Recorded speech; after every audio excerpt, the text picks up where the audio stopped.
Hi, everyone. This is Jan Guarino, and you're in Fearless Watercolors. And today we're going to be doing, I forgot the name of it. Tony, tell me, some kind of sunny something crab or something like that. The name of this Sally Lightfoot. Sally Lightfoot crab. Sally Lightfoot crab. It's in Galapagos. That's where it's in the Galapagos. So Tony told me that because she was in the Galapagos and she saw them. And how cool is that? So the things that I'm going to have ready, thanks, Tony. The things that I'm going to have ready are saran wrap, cling wrap. I'm going to do a little bit of masking with you to show you where I'm going to do it. This is the just luscious little fellow we're doing today. We want to make it feel like, either he's on this rock or maybe he's a little underwater or whatever. So we're just going to kind of take our lead from wherever our paints take us, which is a great way to go. Remember to put a little gum arabic in your spray bottle and spray your colors, your paints that are in your palette, just so that they have a little bit of a more gum arabic, which is what moves our paints, right? So let me go in. Let me see where my zoom is at here. Okay, so that's pretty good. I can pretty much show you what I'm going to be masking on this little fella. And so I'll point to it on well, it's kind of hard to have it both in there at the same time, but I'll do my best. So with a little gum pick, and I usually put a little bit, my masking fluid is running a little low, but what I generally do with my masking is I put it in one of these little trays, which of course I can't seem to locate at the moment. I think they were like little party hors d'oeuvre trays that I got at the dollar store. Here I can use this little thing right here that has my, that holds my little gum picks. I'm just going to put a little bit in there and then close this back up so that it does not go bad. And I usually store it upside down rather than shaking it. Just little things tips I picked up kind of along the way. Now the gum pick is pretty cool because it does have these little grooves and it kind of holds a whole lot of information. So what I'm going to do is I'm just going to put along some of the little highlights that are on his little knuckles and whatnot. You don't have to put it on in a way that is, how can I say, a straight line. Think of doing it as a little bit of Morse code, meaning ... Makes it more interesting, and it helps it to look less gloppy and a little bit more natural. So I'm just finding the little white highlights that are on his little knuckles there. I'm sure there's another term for it that's technical, and I have no idea what that is. If anybody knows what those little ligatures are, I don't know. I am not going to do like a whole outline across the top of his head. That would just look too unnatural. But I will show you what we can do. And this is in case you're really not great at saving your whites. I do prefer you to actually save your whites because they actually become more painterly that way. But, everybody's got to find their way about that. I find that probably saving your whites is a whole lot better way to go than masking poorly, to tell you the truth. So that's why I sort of do this stipple effect, dots and dashes, little Morse code. And I find that it's just a more natural way for your whites to appear. And that's why I wanted to put that on the demo here and have you sort of see little spots that I'm putting on. And I would not mask, like I said, the whole top of his head, but maybe little spots, maybe in spots where the sun might be hitting the top of his head. There's no real straight line, so everything's kind of, a little irregular here, right? So when you put your masking on, just think dots and dashes, Morse code. It really takes on a whole other, it's less gloppy and looks a little bit more natural. And so that's all I'm going to do. I'm going to take my masking and pour it back into my jar. I like the PBO, this PBO, it's a light gray blue color. And I like it because it doesn't interfere with my other colors. There's some that are like a light whitish orange color. I don't really care for that one because it is it's hard to see. There's some that are bright orange. I don't really like that because that disturbs what I'm painting, right? So I really don't want to do that. So yeah, so, and then in here, this will come out, right? This will totally dry and you could reuse this little area again. So that'll dry and it'll gum up and you could just take it off. And I don't very often reuse these, but you certainly could. So I'm thinking of, now the colors that I want to use are clearly going to be an orange. So we could use our orange and dragon's blood, right? We have our translucent orange from Schmenke. You could use dragon's blood. You could use a warm red. So I'm just going to put these kind of colors like in view here. So there's nothing wrong with just using your warm red. Mine, I know my palettes are really dirty, but my colors look really good. They go on nice. So a warm red. If you wanted to, you know, it's always kind of good to have a scrap piece of paper that you could just kind of know what colors you're going to use so you don't get too confused in all the colors that you use. I'm just going to get a scrap piece here and yeah, here we go. So I'll probably be using, like I said, this warm red, which is like an orangey. See, it does have an orange kind of feel to it. That's a great color. We can charge that color up, right, with a little bit of orange that even like amps it up a little bit more. I'll go closer for you. So, and maybe we'll use a little bit of our dragon's blood for some of those darker areas, which is perfect. So that's sort of the three colors, all very analogous colors, right? They all really sit next to each other on the color wheel.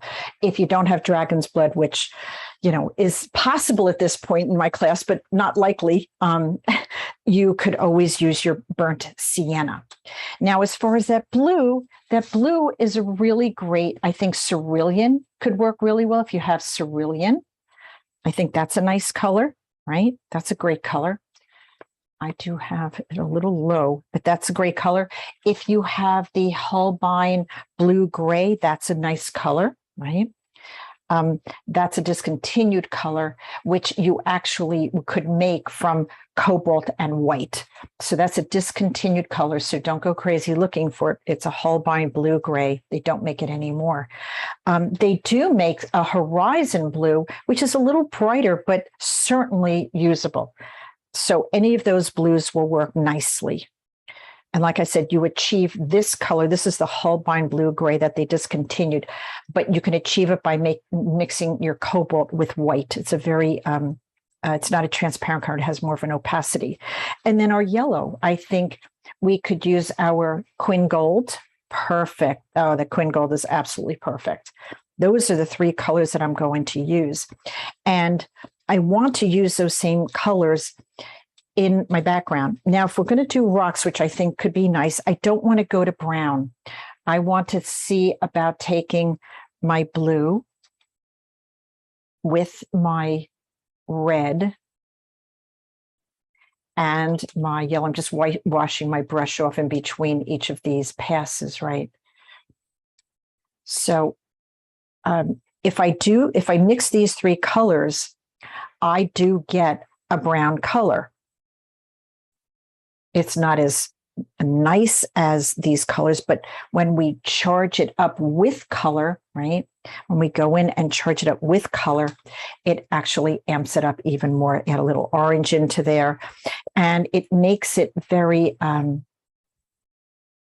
it gives us a nice painterly feel to integrate all of these colors at one spot to create our brown. We could go to brown and edit. I think more likely what we'll do is probably go to indigo and add indigo for some of our darky darks.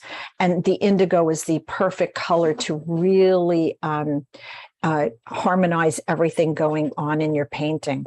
So I'm just going to load up my cerulean because it's a little light, and play with your colors. Play with your trilogy right now, your triad. Okay, this is a basic triad of yellow, red, and blue, and just establish the colors that you want to use for your painting. And once you have that, go ahead and mix some kind of a brown. You might have to switch your colors a little bit, like you might have to go to cobalt and then to orange. That, that's again, those opposite sides of the color wheel. So if we went to cobalt and we took our orange, that also will make a really nice brown, right? That makes a great brown. That looks even better than the other one, a little deeper. So just go ahead and establish those colors. We're kind of letting the masking dry. And once you have them, we'll get started. Okay. So I'm kind of waiting for some of this to dry. So I thought it might be really nice to kind of work on our background a little bit and just get a little bit of sense rather than just going in and starting the sunny, oh boy, help me, Tony. Sunny Apple, no, Sunny Sally. Sally Lightfoot. Sunny Sally Lightfoot. No, Sally Lightfoot. Sally Lightfoot, not Sunny. Okay, Sally Lightfoot. Thank you, Tony. It was for a Caribbean dancer, because these crabs can go backwards and forwards and sideways and jump around. So they kind of felt it looked like it was doing a Caribbean dance. And there was supposedly a dancer whose stage name was Sally Lightfoot. So there you go. Oh, great story. Thank you for that. Okay, you could see I'm in my sort of really kind of palette mud color here. And I just mixed up a little bit of my blue and my orange, which created this beautiful kind of brown color.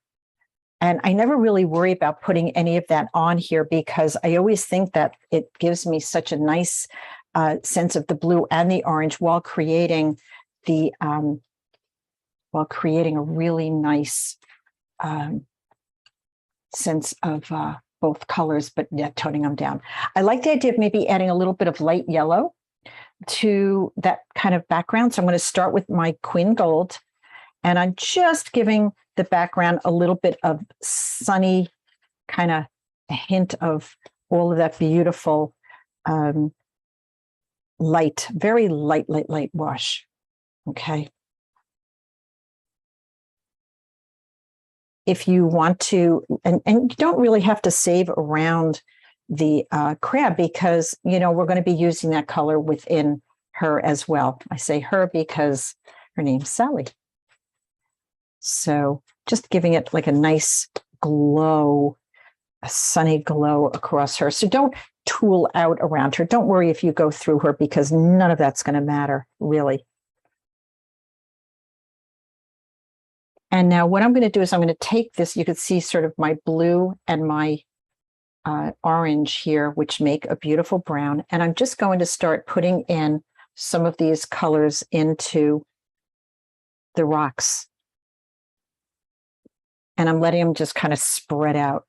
Do you see that reflection there? You can see how wet my paper is with that little reflection. But that tells you that it's really wet and it's really moving. And I just want to give it a little bit of a sense of difference here, that there's sort of this ledge here, which I really like. And I can go in and sort of add and I'll do this in sections so that we could add a little bit of our texture to it, which will be the saran wrap. Okay. So I'm just going to take a section, and now using my saran wrap, I'm just going to lay it down. And what the technique is that where it touches the paper sort of creates a pattern. And you could take your brush and the end of your brush and just sort of create that pattern by where the saran wrap touches your page. And you could see, I'll go a little closer, see if you can see it a little better. You could see the beautiful pattern that's happening as a result of the wet paper and the paint all coming together on your paper. And I have like a lot of little sheets, so I could do this in sections.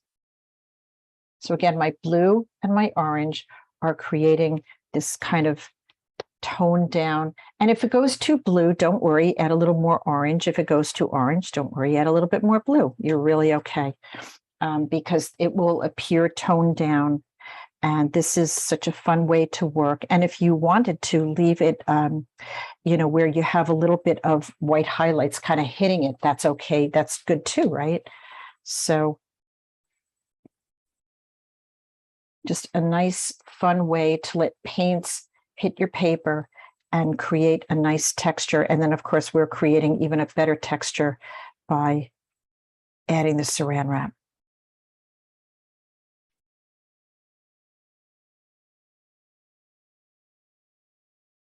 And it's so soft and so wet, it doesn't even matter. The marks that you make almost don't even matter.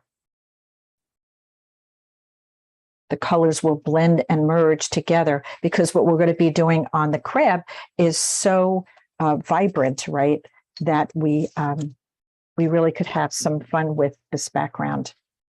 And we'll see, we might need to do more with it later, depending on how much paint you're putting down now, might require a little bit more. So I like to do this in pieces.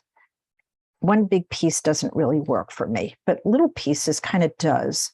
Find out that it's just a little controllable, and I get great little sections and marks, and I can charge up on my way into the background and give it even a little bit more color if I wanted to.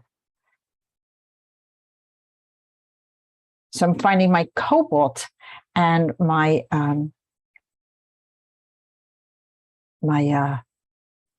schmanky orange or dragon's blood is giving me a nice toned down feel here.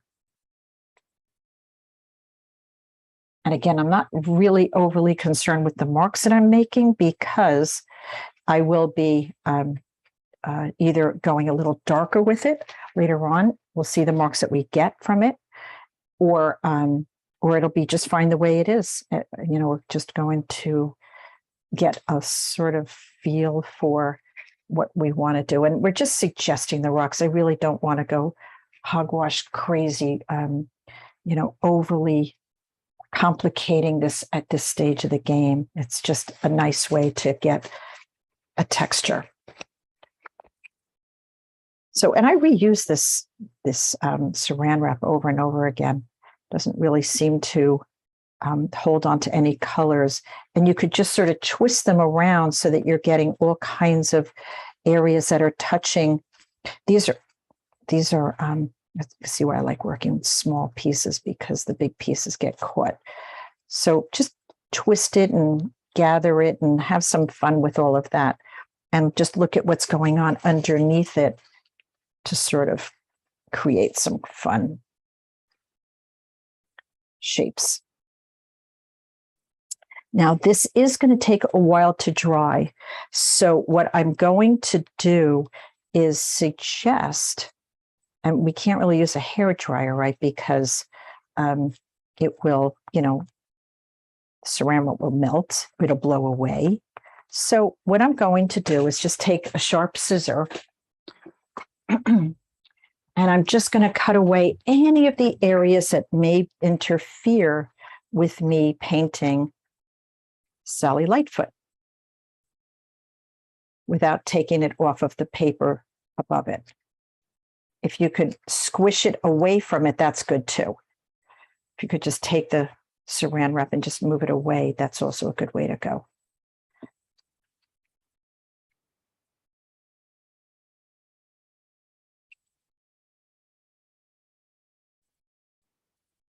Okay, so that's sort of our first step.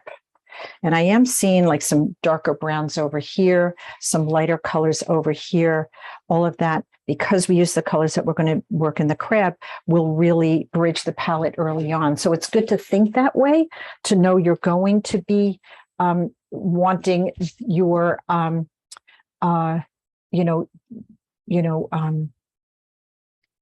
your colors to work early from the beginning. Okay. So that's always something that we want to think about, is what colors we're going to be using, and can we create it using a minimal of colors. As this is drying, this is a nice time to just start some detail work on the crab itself. So what I want to do first is sort of give it this glow of this golden color. If you have Quin Gold, great. If you have Indian yellow, fine. Any yellow really will do. We are saving our whites, so because we did mask them. So if you think about it, a nice glow of, like we did for the background, but I'm going to go a little heavier this time. And I also am going to go through the background a little bit to give that a little bit of color as well. And if you want to leave some sparky whites, go right ahead. That's always a nice thing that you can do, is just give it some areas that maybe have your own little whites, little sparky whites. That's always a nice thing to do. I'm just trying to go a little bit around the areas that we have the cling wrap on. And it's sort of on this light sunny rock, right? So you could go right through it. Like, think about areas when you're painting, instead of carving it all out and making it all separate, right? Think of areas that, like this light yellow kind of going in the background, will not affect anything that we're doing on the painting. So but it will help it be more cohesive. That it will do for sure. I'm using a small brush, and I don't know why I'm going from a big girl brush right now. And just giving it some nice. Here, I'm just sort of using the texture of the paper to give me a little bit of texture here. It's not really a whole lot. And here we're going to be going a whole lot darker. So I'm really not, again, worried about anything going on here. So just a little bit of gold. And if you want to go in where it's kind of going on, you could actually charge up some of these little areas with a little bit more oomph. Just kind of a fun thing to do.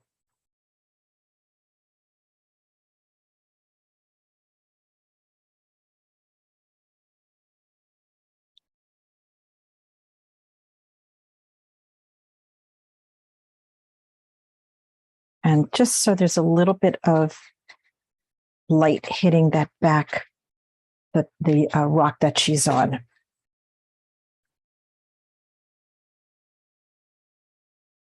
It is warm today, so I'm just going to test to see if anything is dry, and you could just lift up a little corner. It's still pretty wet underneath, so I'm going to leave this down. Leave that down, and we'll start building our the legs, the crab legs. Okay, so I'm going to start with the leg all the way on the left side, and I'm just going to start dropping in. This is my Schmenke translucent orange. If you don't have it, if you have benzimida, that's a great color.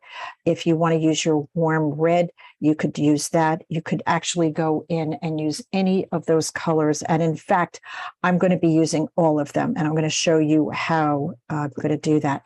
So there's my orange, right?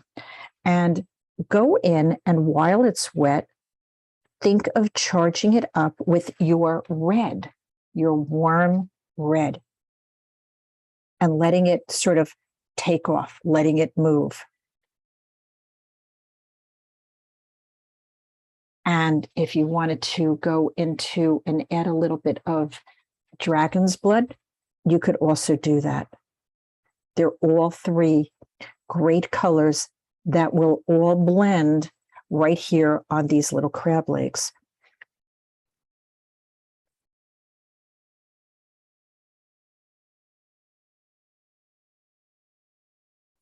And so you're sort of getting all the colors going on here. If you wanted to go in and just add with a little bit more yellow, make each of these their own little watercolor explosions. And I really don't want to go back in here. The only thing I'm going to want to go back in here and do is maybe add some darks. So charge it up enough color so that you don't have to go back in and give it more color later on. So while you're working these legs here, make sure you're keeping an eye on these. And if you have to, go back in and charge it up with more color.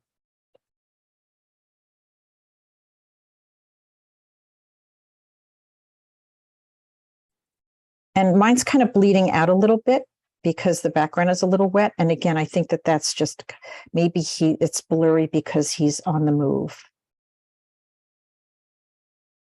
which is sort of a fun way to think about it. And really, we have our lines. We don't have to stay within them. The fun of watercolor is knowing that there are lines and we could stay within them, but we don't have to. So as I'm working my way, I am going back and recharging up some of these other legs going on here. And if it goes outside of the lines, bravo.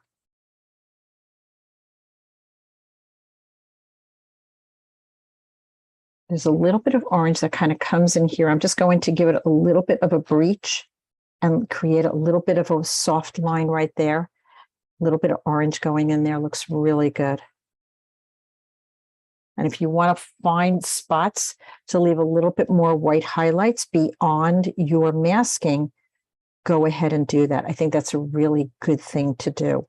It starts giving it by doing that, it starts giving you the confidence that you can save your whites, your lights.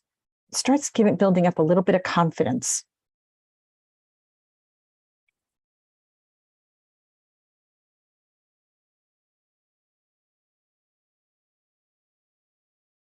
Another great color to add is your Quin Gold Deep. That's a great color also, kind of an orangey yellow. It's all right next door to each other on the color wheel, so don't be afraid to utilize all your colors here. Don't worry about the really darky darks. We're going to go in and build those. And you can see this bled out a little bit. I'm really not worried about any of that. That's all kind of fun. And I do see it's sort of drying a little lighter because of watercolors do that. And so you could just go back in and charge it up a little bit more, give it a little bit more color, which is a good way to go.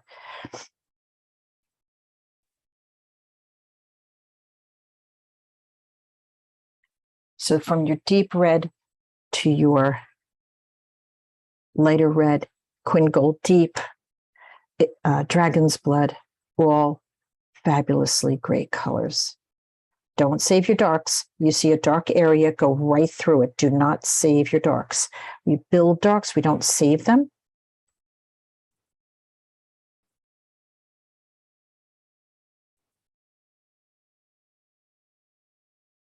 That is one that takes some getting used to, I have to say. You see a shape that you painted and you think, I have to save it, but I'm saving these little areas here because they're blue. So I want the blue to sort of pop out. So I did save that little, I don't know, nose, mouth, I'm not sure what it is, little gills, something. And if you wanted to, you actually could go in and drop a little bit of your blue, like right here, so that colors sort of start blending.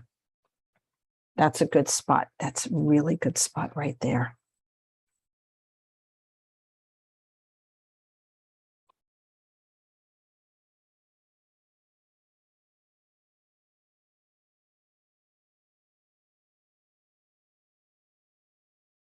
They're very soft. So we really want all of these things kind of going in a real soft way. So if you see this blue kind of color, you could drop the blue in and you could then feather it out and let the other colors sort of meet up with it.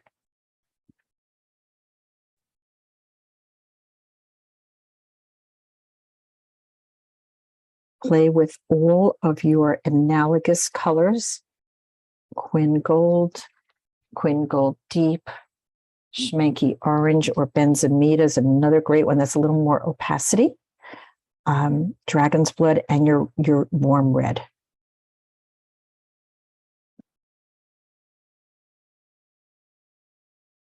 Heck, you could even go into deep red if you wanted to.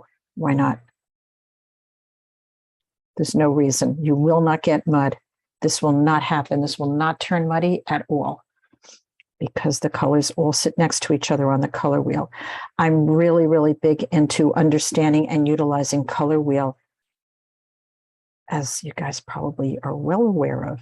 So if you see something drying a little bit lighter, go in and recharge it up while it's wet or damp.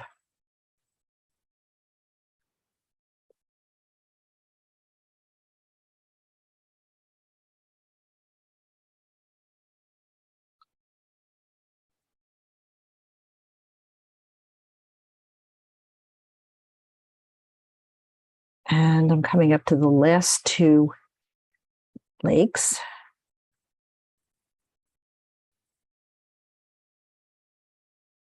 I'm glad we did that tiny bit of masking. Kind of gives you an opportunity to have a little bit freedom and not worry about saving all those whites if you don't want to, or if you're not good at saving whites. But the masking really needs to be put down in a very very painterly way. And I think that that's where a lot of people get a little tripped up, is that they're not really thinking painterly when they're putting their masking down. They're just thinking, you know, get it down and I'll think about it later. And I really think it's far better to think about it as you're putting it down.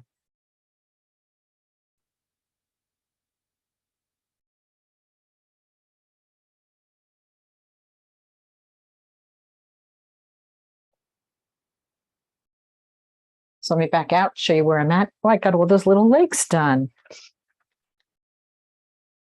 They look so cute. I'm going to take my rigger. I'm just going to play with pulling some of these little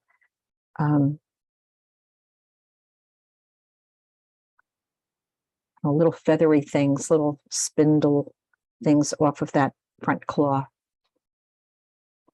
And you could actually think about, if you wanted to, taking your cobalt and where it goes darker, dropping a little bit of cobalt in just to darken it a little bit. And if it's wet, it will integrate itself into the claw and give you a really nice, colorful, rich, deep expression of a shadow. So play with that a little bit. These are drier, so it won't be quite as much right here. These are getting drier, so we'll have to go back in and do those. But not a bad thing to think about in the moment if you're, you know, so inclined to try that. Because there's a timing in watercolors, and that's what this is providing us, is this beautiful timing.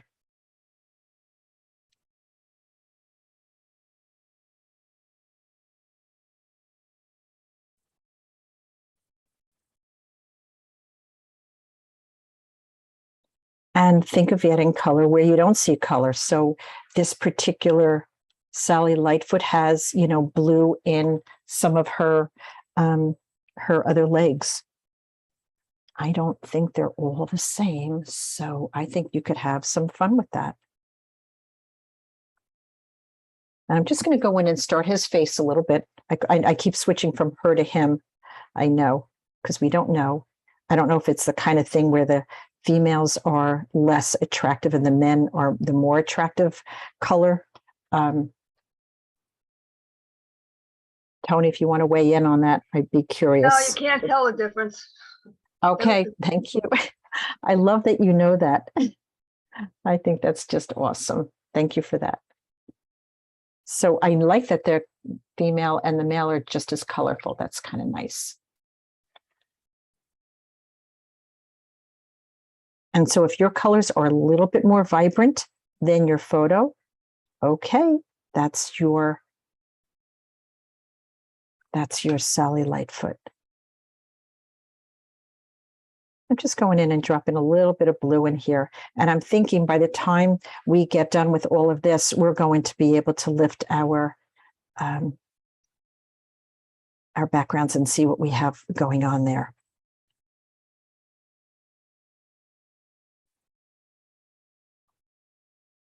Okay, that's where I'm at so far.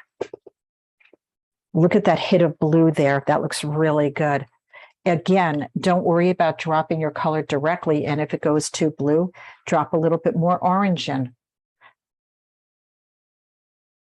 There you go. Perfect. That worked really well. This is giving those nice shadowy effects with the complement, not with brown. If I can avoid using brown, I do. And this is how I do it. And this is the thinking behind why I do it. Okay. And building our darks. So we're going to go in and do that in a minute. Okay, so and we'll start lifting off the saran wrap and see what we have. Should be dry soon. Okay, so I'm going to start lifting off the side that I started with. And oh boy, have I got, look at those marks that I have. That's fantastic. That's exactly what I was hoping for, was little marks like that just give you, yep. That's all good.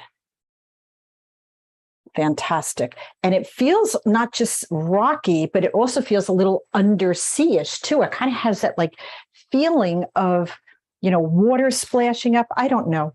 All of this, by the way, I just save all these pieces because I reuse them over and over again.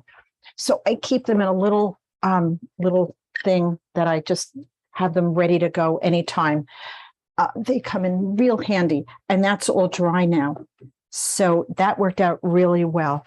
So I'm pretty happy with that, actually. That works really good.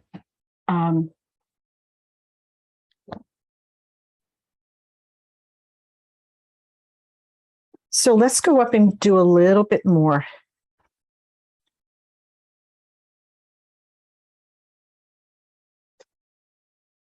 So let's do the top of his head. And I think we'll do another glaze back here. I really want this to dry some more. It's a little damp still, so I'm going to wait. And I'm going to go into the top of his head, which is so colorful and so fun and got some great little details. You may need a smaller brush to kind of get those eyes and whatnot, and some of the little details that are going on around his head and face and all. So I'm just using the marks that I created before with my contour to build some of the little areas that are that little orange above his, I don't know, nose, mouth. I'm not sure what it is.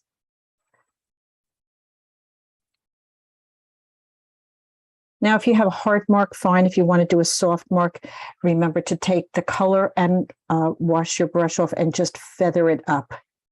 I don't move my color. What I do is I let the color do the moving for me as it moves into water, the water from my brush. And there's like a really great little shape up here.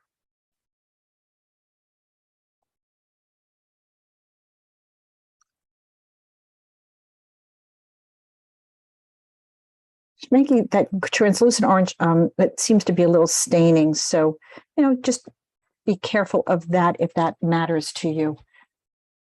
I'm going to add some more yellow to the front here. That's a little bit more in shadow.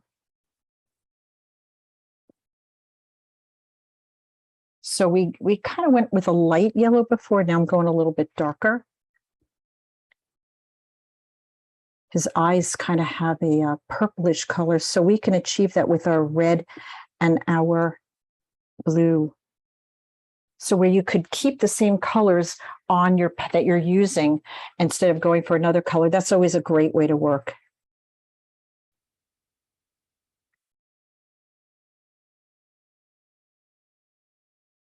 So you use your knowledge of color wheel to sort of get you there.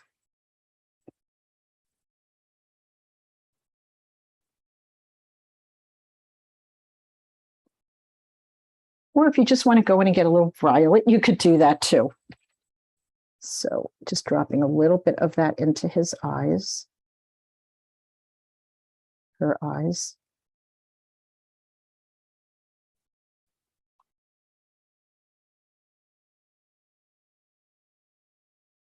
And sometimes you don't get it on the first pass, right? Sometimes you have to go back in and do it again.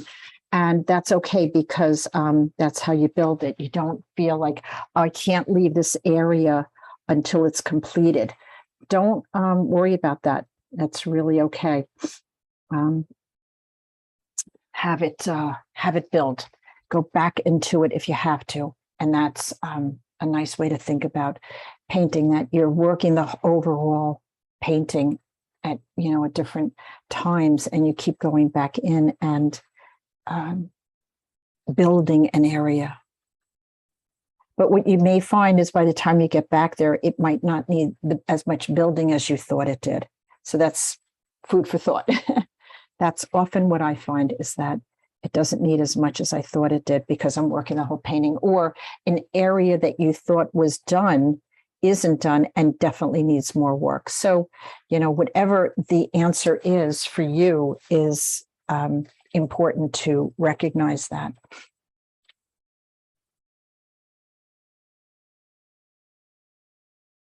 Now, I did mention that I thought indigo would be a really great choice because it's such a deep blue for some of these dark areas. So I want to show you what I'm referring to and why I didn't want to do it before. So I'm going to go back into this lake, and there's these great little shapes in between. See, I don't want to work the face too much. I want some of that to dry and see what it looks like. So here's a great way. A little bit of indigo is building this, joint here. And that's why you don't have to save your darks, because you build them. Build your darks. That is one of the tougher things to kind of remember to do. You see that shape and you're like, oh, I better save it. But no, I think building it is a far better way to go. The painting just looks more cohesive.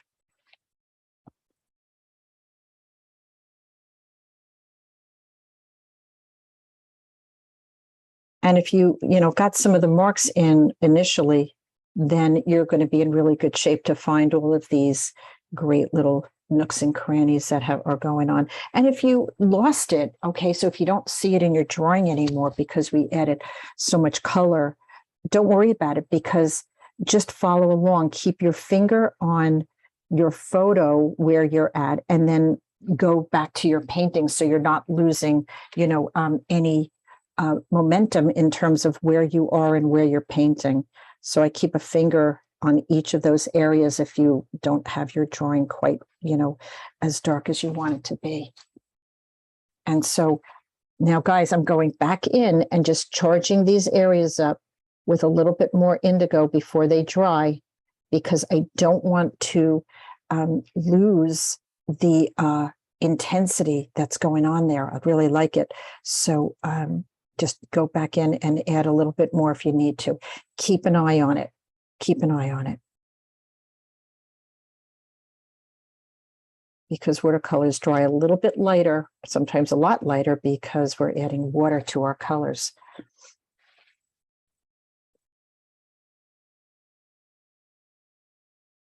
So I'm just kind of going into all these little joints. And I want to do this sooner than later because I want to lift our masking up sooner than later to see what those shapes look like. I don't believe in saving and adding them at the last minute. I don't think that's a good way to work either, because sometimes you need to correct those marks. So let me just back out and show you how it's starting to build.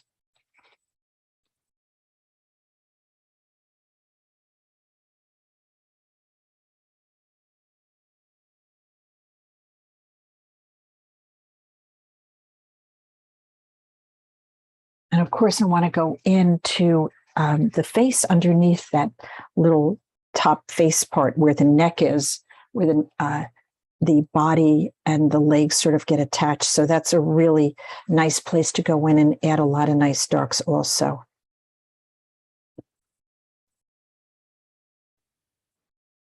So I'm just going to do some of that, maybe a little bit of feathering up as they come into some of these shapes. And you want those legs to feel like they're sort of coming out of the body, right? So you do that just by feathering it a little bit so that as they come into the orange, they're coming out of the shadow and coming into that orange area.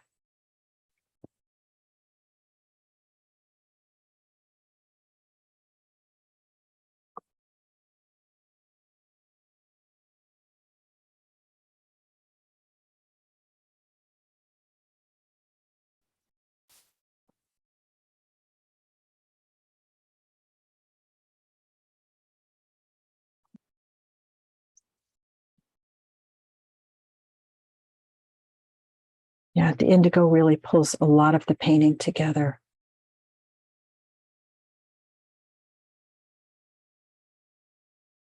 And usually I'm working with a smaller brush later on, not so early, but I think this is a really good time to be doing this kind of work.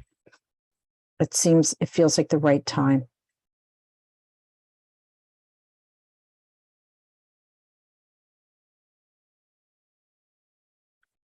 And I'm glad we have that little glow of yellow underneath it. It's not just the white paper.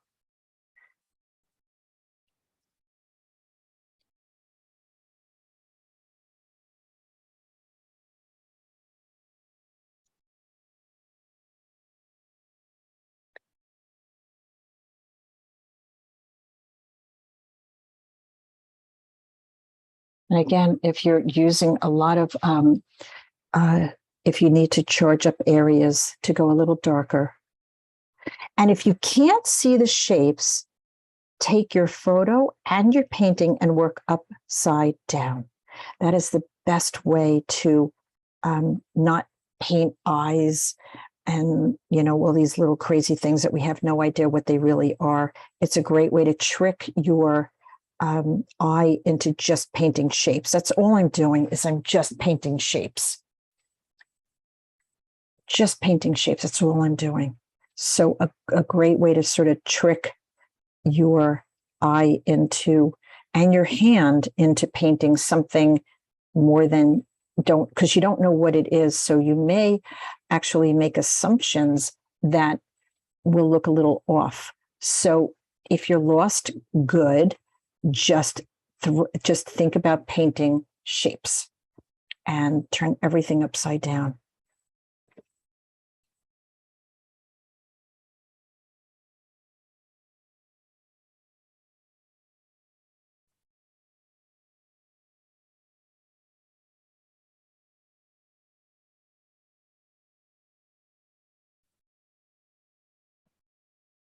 Yeah, I have no idea what's going on. No idea. But don't worry, because you're in it, and you're in it for the long haul here. And yeah, and I want to start lifting some of this masking off sooner than later to see what's going on. And the reason why I do that is just because so often I find that the masking, the way that I put it on, is not exactly to my liking. And so sometimes I get lucky and sometimes it's really good. And sometimes I'm like, oh, just what was I thinking? And I'm very unhappy with it. So that is a great way to just say, to find out if you like your shapes and to find out if you're happy with what you painted with your masking fluid. Because if you think about it as a painting, that will help you also making sure they're painterly marks.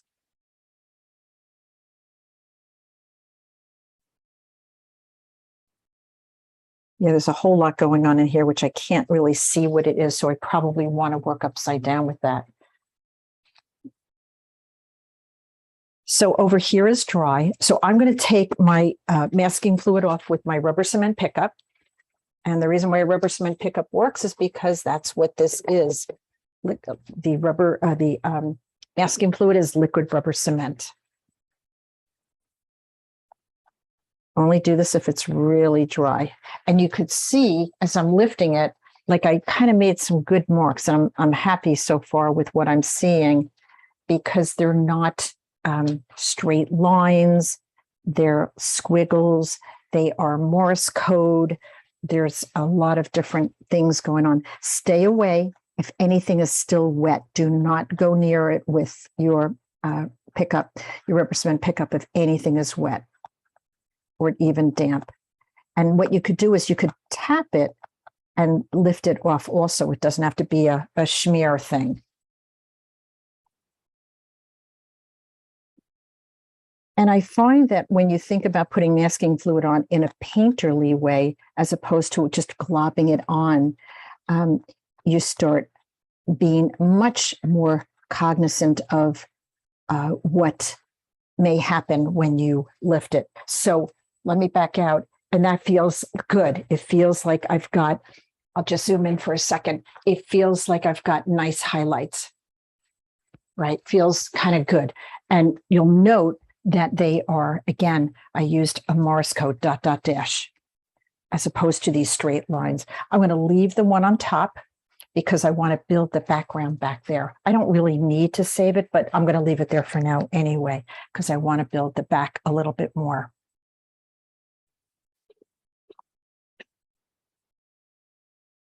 Okay. All right, so if we back out, that's where we're at so far. Now, to push this is a little damp. You could feel a little bump in my paper. So this is all dry back here. So what I'm going to do is I'm going to start glazing back here.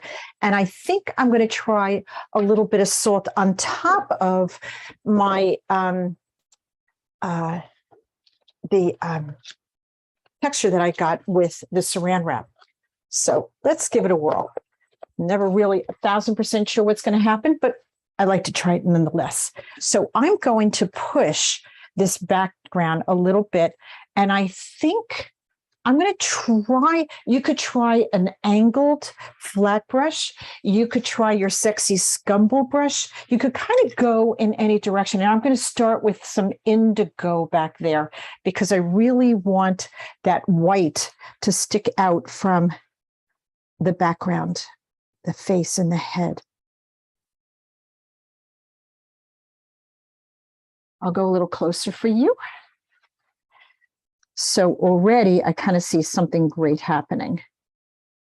And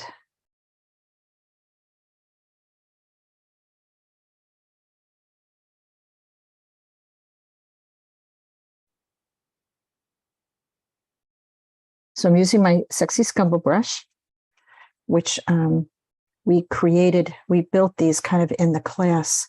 We took our old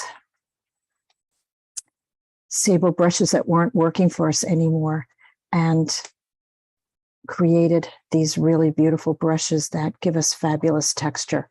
So if I glaze over this, I could still see what's going on behind it, and I could add a little bit more texture just by dropping in some salt.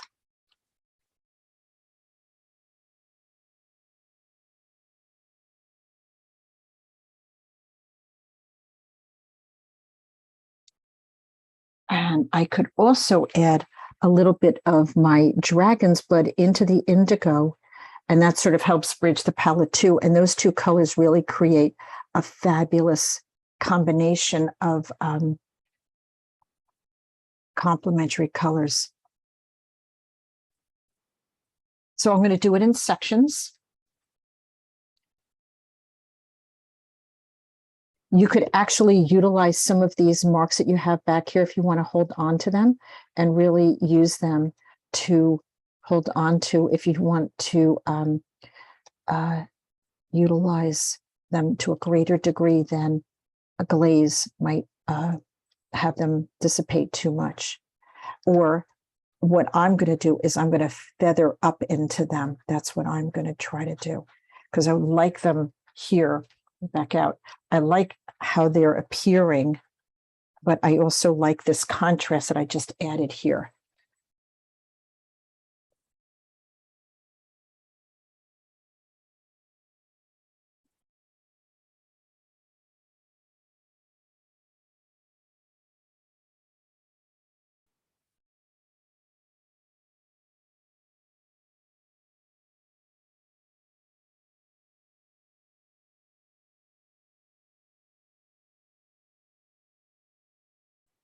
a little salt along the way, see what happens with that.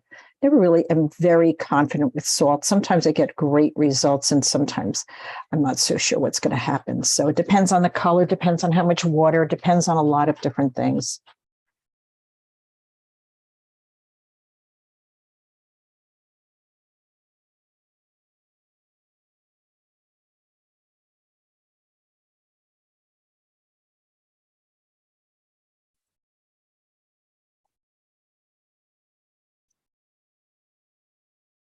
And there's this kind of ridge right here, which I want to build up a little bit. Started that a little bit.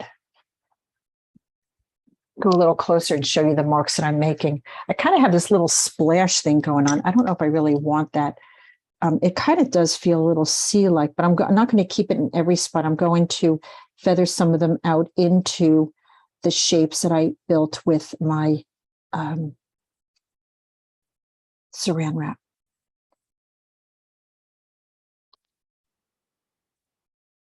And just take a look at it and see what it looks like when I'm sort of closer to being done.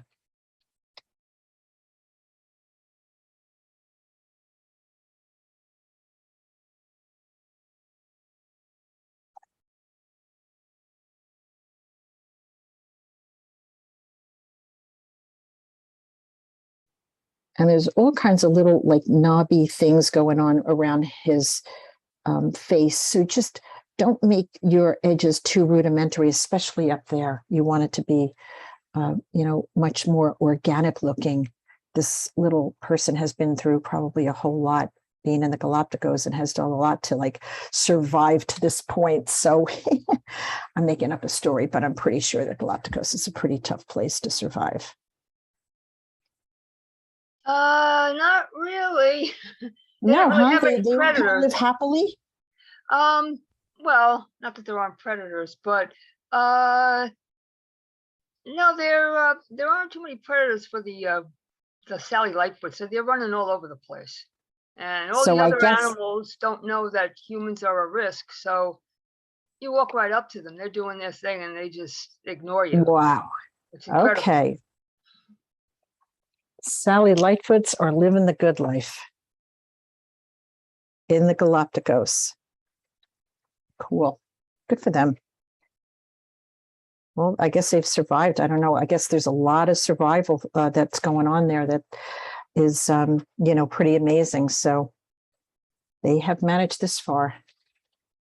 Any idea how long they've been like on the planet? No, most of those they washed out on vegetation from Ecuador and was carried there thousands and thousands of years ago, and that's why there's all kinds of unique creatures there that aren't anywhere else. It's amazing.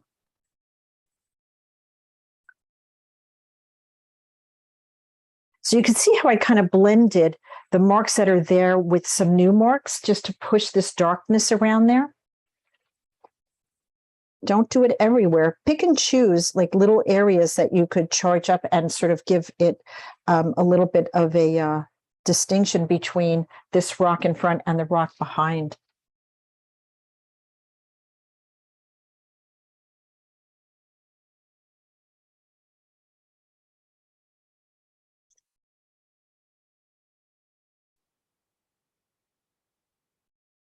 And I do see some nice soft action going on in spots.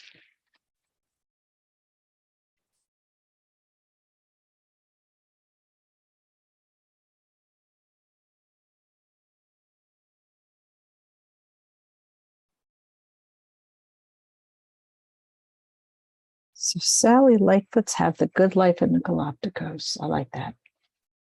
They're so pretty. They should. I'm glad about that. They still have a little rugged look. They're just a little on the rough and tumble side. You can also go in and find like this area right here. You could push that dark right in here on that second claw on the left. I'm sorry, on the right.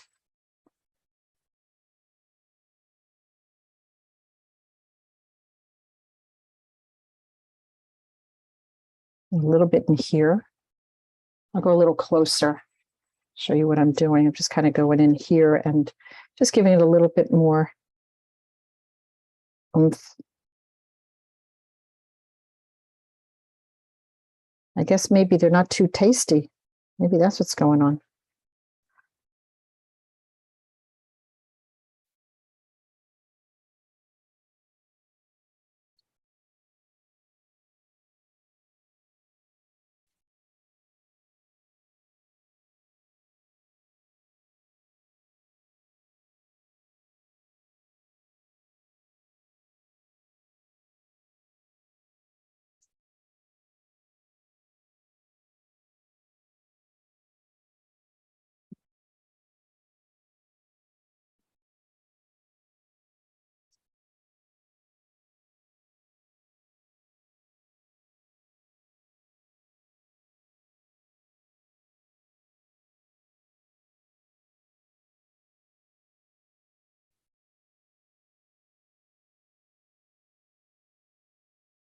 Yeah, got some nice salt effect here. Little spots, which is great. It's not everywhere. Okay, I think what I'm going to do next is build the texture down here on the bottom here. And I want to add shadows, sort of those shadows coming from their little claws, the little legs. And then we'll go back in and sort of do some more work on their legs. I think that's the way that I'm going to approach this. So Sexy Scumble Brush, I have a few different sizes. This is a big one that I have, which I think would work pretty well down here. And it gives me nice texture. So I'm sort of using my brush in a way that gives me some nice texture.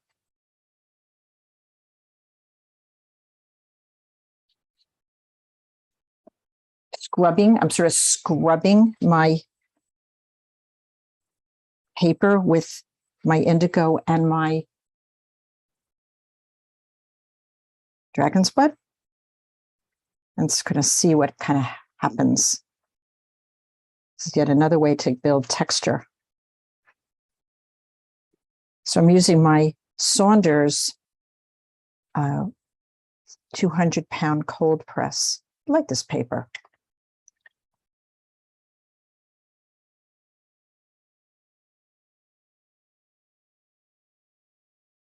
When you're looking for texture, it's a good idea to go to your cold press. That's kind of the direction I go into. I think about those things as I'm looking at my subject matter that I want to paint. A little bit of salt, again, just to see what it does. When you do this sort of edging out, just make sure you have good edges and things are looking like they make sense. Pay attention to how those marks are sort of on the paper. Don't just put it down. Pay attention to the mark.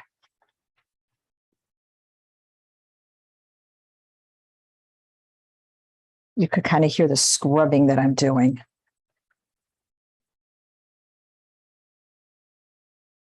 And it's going to give me a nice rough texture. So when I use this technique, it's very little water, and mostly it's sort of a dry brush kind of feel. And in the wet areas, I'm sort of giving it a little bit of a shadow shape.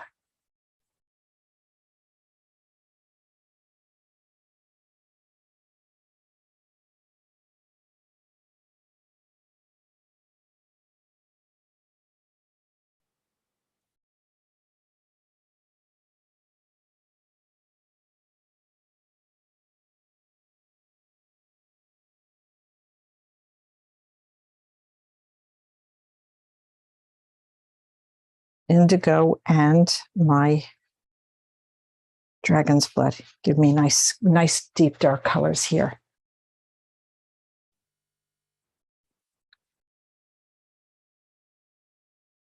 And if you want to just try a little bit of salt,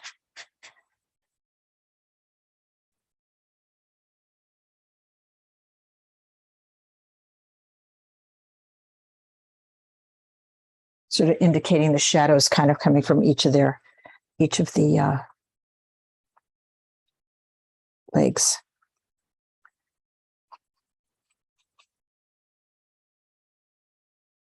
So I have a couple of these scumble brushes that I created just from old sable brushes that just weren't looking too good anymore.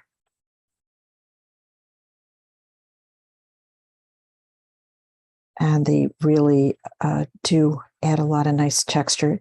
You could probably get it, but they're really rough looking, really chopped up.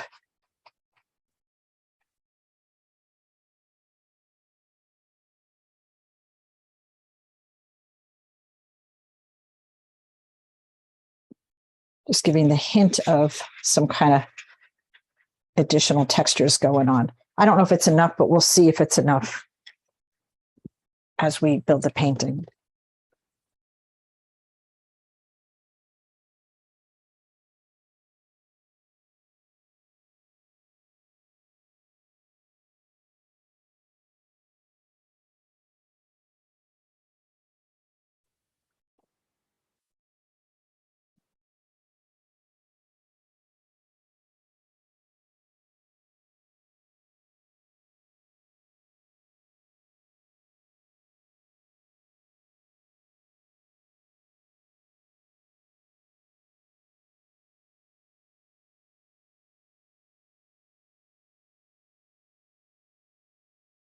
Some nice salt effects going on, almost like it's in the water, partially in the water. What I want to do next, I want to let all this kind of just dry and assimilate. And I want to go in and do more details on the legs because they're just not done. So I'm going to show you what I'm going to do with those. I'll go closer for you. And now I'm going to go in with my, I'm going to see what color I need, whether I need the red or a little more orange or whatever, and just give these a little bit more definition. Certainly they need more color, whether it's the red or your orange or dragon's blood, and it could be a combination of all of them.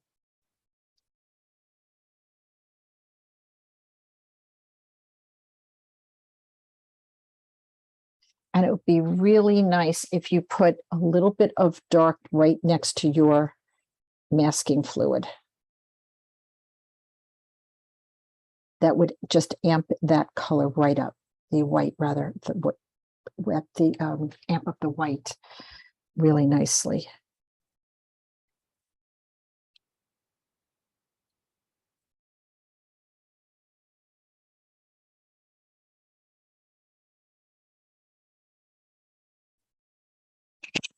So this is a good time to go back in and just tweak some of the beautiful colors and whatnot you see on the legs that are they're just all different. There's lights and darks.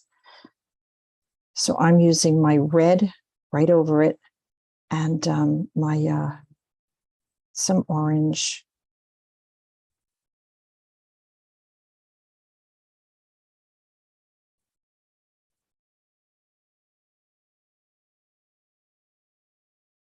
And again, you could sort of think about that dash, dash, dot. You know, it's kind of a fun little way to paint instead of always every mark being spot on perfect.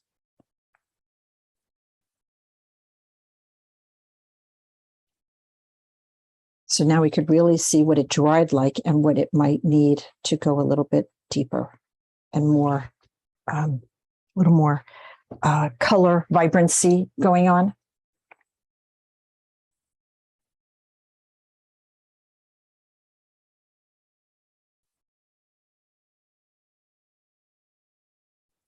If you have a color, there's a color called benzimida orange, and it's an opaque orange. I'm going to show it to you. It sort of gives you like a nice light orange. It's got an opacity to it. Fun color to have. I don't use it often, but it certainly does do the trick when you want to just go a little lighter in certain areas.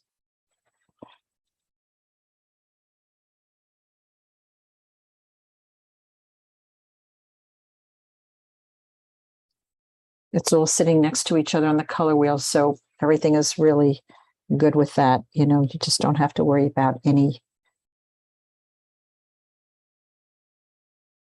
toning down.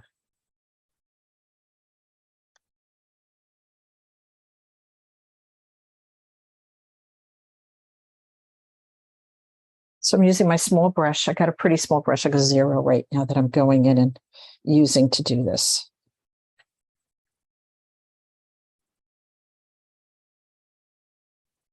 I'll back out and show you how they're starting how much more, you know, a little bit more realism into these legs than the ones next to it.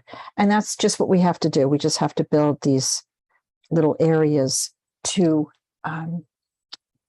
enhance them.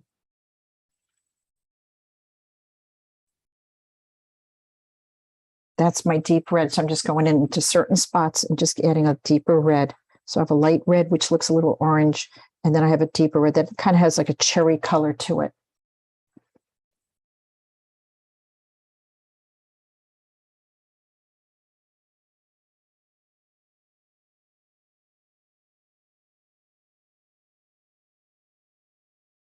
Heck, you can even go into your pinks or violets if you wanted to.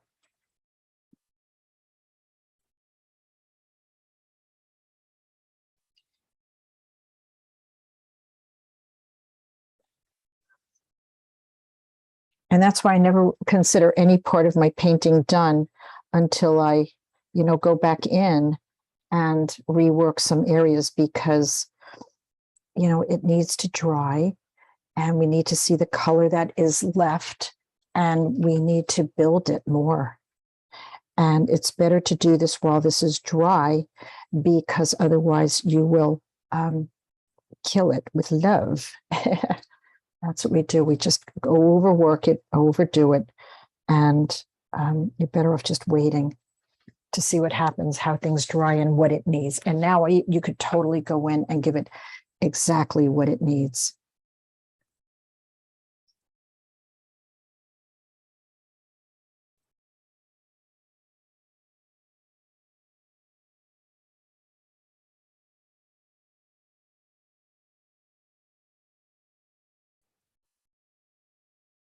So color wheel is a big reason why people get mud. They don't really understand color wheel.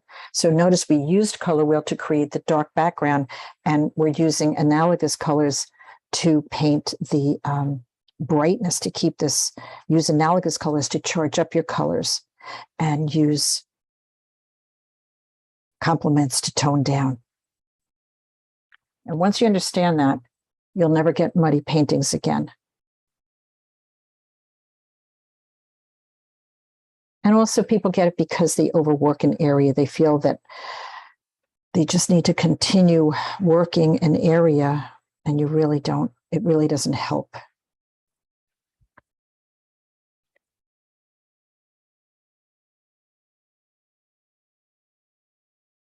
Better off to go back to it.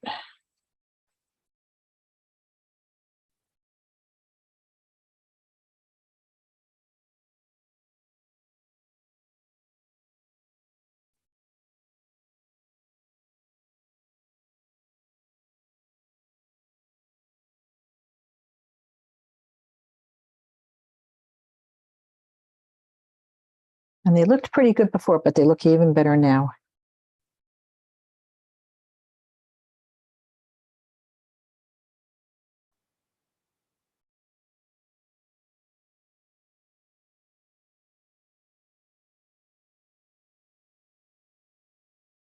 So I'm right now on that third claw from the right. And got 2 more to go. And then I want to show you painting upside down, how that'll help you. I think that'll be a good thing to demo for you.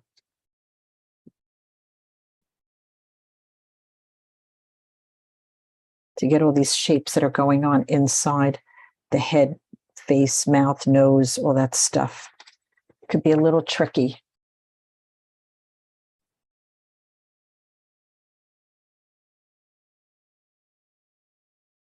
But really all we're doing is we're finding shapes. We're painting shapes. If you could think about it that way, don't think you're painting a claw, don't think you're painting a crab, just think of the shapes. And when you work it that way, you really can paint anything.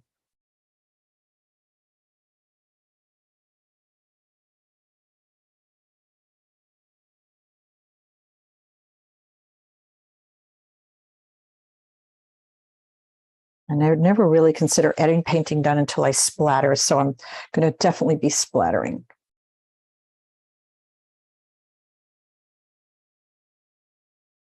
Something. Not sure what exactly yet.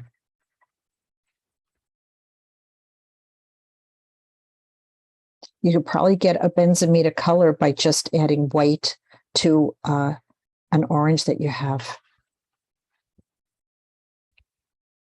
I'm going to lift my masking off the top here. This is now dry. See what that looks like. And while I really know that I didn't need to do it, I wanted to show you guys what it would be like if you did. And it looks, you know, you could save it because you're negative painting the background.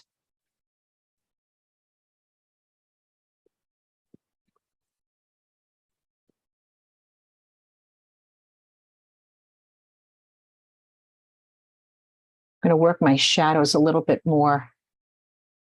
I want to build a little bit of that blue into the shadows a little bit, giving them just a little bit more color. So I'm just sort of glazing my light blue, whether you used cerulean or whatever you did, just to bring that color down a little bit. I think it just needs some color down here.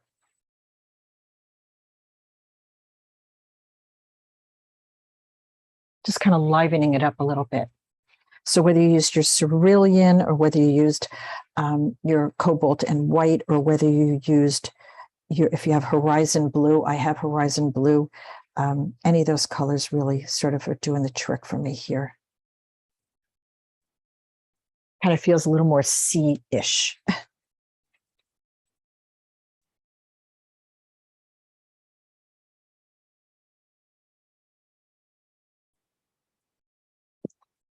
Now, one thing that I'd like to do is just show you how I work upside down. So I'm going to take my photo, just fold it back a little bit so that you could see both. And what I want to do is just be sure that I have all these shapes properly kind of placed in here. So I'm just going to go through them. And now what I'm going to do is keep my finger where I'm painting so that I could keep track of exactly where I am and not lose track. It's easy to lose track. So I'm like right in this little crevice right here, and there's another little crevice over here. Yeah, I don't have to know what it is to know that I want to paint it. Let me zoom in closer. Sorry about that. Okay, so I'll point with my tip of my brush. So I'm sort of in this area here a little bit.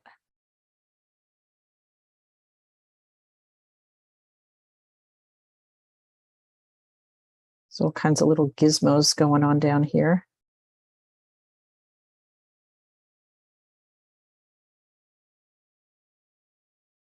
A little darker right up here. This is how you forget what you're painting and you just paint the shape of what the lights or darks are. In this case, I'm going into my darks. Right?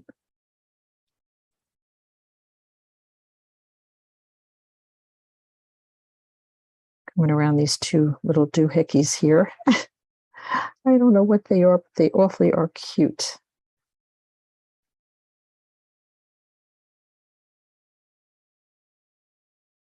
And that's how I get around. If I don't know what I'm painting, that's how I get around.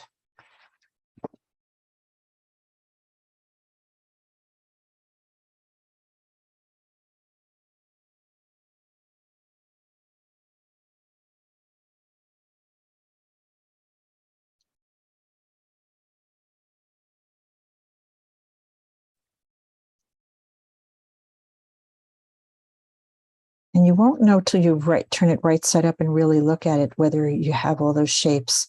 I think they look pretty good. There's just a little bit more I think they needed.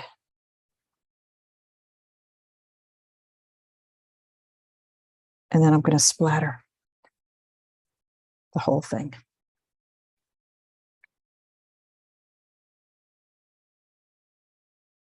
Make sure your darks are nice and dark. Make sure your shapes are good shapes. I'm going to turn it right side up, take a look at it overall, and I don't have to outline the eyes to know that they're eyes and things like that. They're just okay.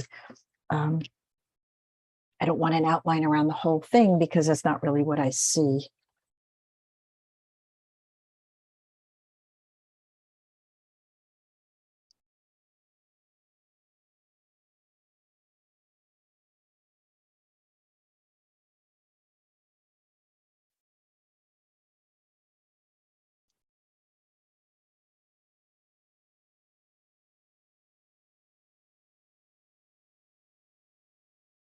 Okay. I think that looks pretty good. I want to bring it together. And so what I'm going to do is some splatter. Now, when I splatter, it's sort of a controlled kind of thing that I'm doing.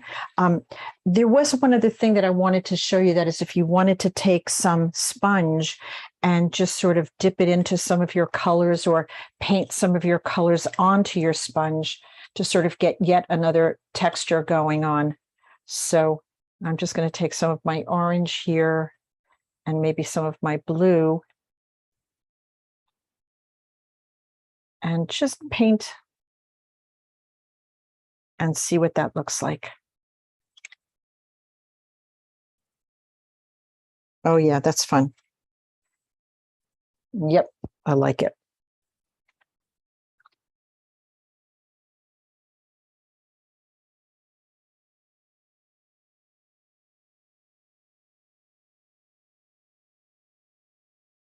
So if you didn't really get great marks or you weren't thrilled with all of your marks, this is a good way to unify the painting with some sponge.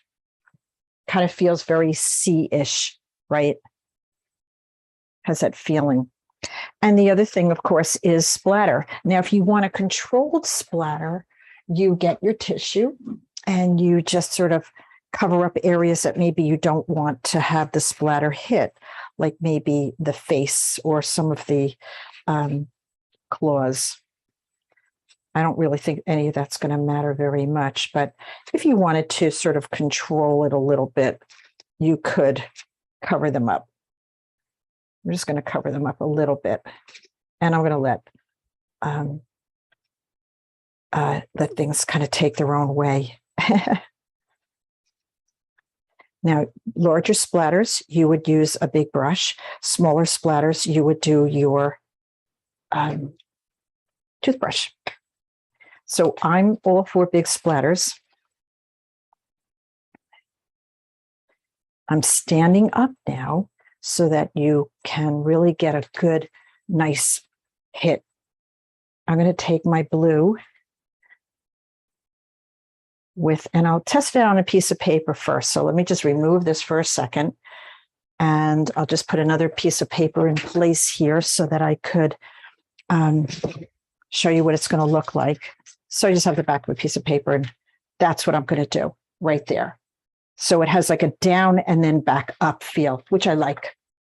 So feel that before you do it so that you know you have the right amount of paint to water on here.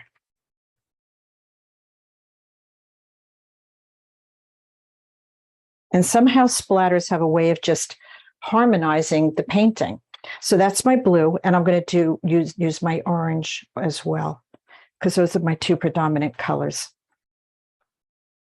Okay, and I'm going to take this away and just make sure there's no splatter in any spot that I'm not happy with. But I love the splatter. In fact, I want a little bit more over there. Yeah. If you use too much water, it'll just come out a little bit too loose. And so you just have to test that out and understand that it's sort of a lack of control, so to speak. And if any of these ended up in any spots you're not happy with, none really did, but let's say I didn't want it there, or I don't know. I mean, I really don't mind any of these, but let's just say I'm not happy with this one. Well, just take your brush and just melt it into your background. Like maybe I don't want all of these here. I really, truly don't mind any of these, but you could take it and just move it very easily and very carefully with your brush, because it's still wet at this point. If you want it to be a little more controlled, then you take your toothbrush, just a little bit of water. Again, you may want to test it out on a piece of paper first, just to make sure you're happy with the amount of water to color. And maybe I'm going to have some water kind of splashing up right there. Not quite what I wanted, but I'm going to add a little bit of my spray bottle and let it kind of, yeah, like it's a little water spray thing happening there. And those are fun ways to finish your painting in a very kind of fun, loose way, you know, a little bit more controlled.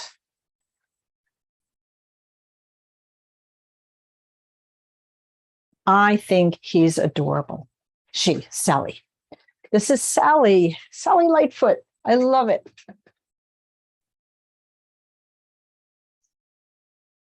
So I love showing this because this is my painting and I painted to the edges, and I think that would matte and make a very nice painting. But remember, taking the pieces of your matte and trying it maybe a little tighter, maybe taking a little some out, maybe making it a square, whatever, that always gives you some options in terms of if you don't like the way you handled your edges, or there's an area that you're not crazy about, or whatever, if you want to put him a little more to the left and a little less to the right and move him over that way, this gives you a whole lot of options to do. And I might like that, but I really have to play with it. But this matte concept really gives you a whole lot of options in terms of finding your composition.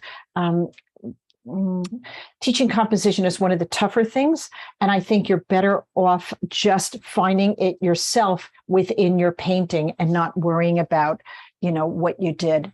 And I think your composition will improve as you start looking at things like this. So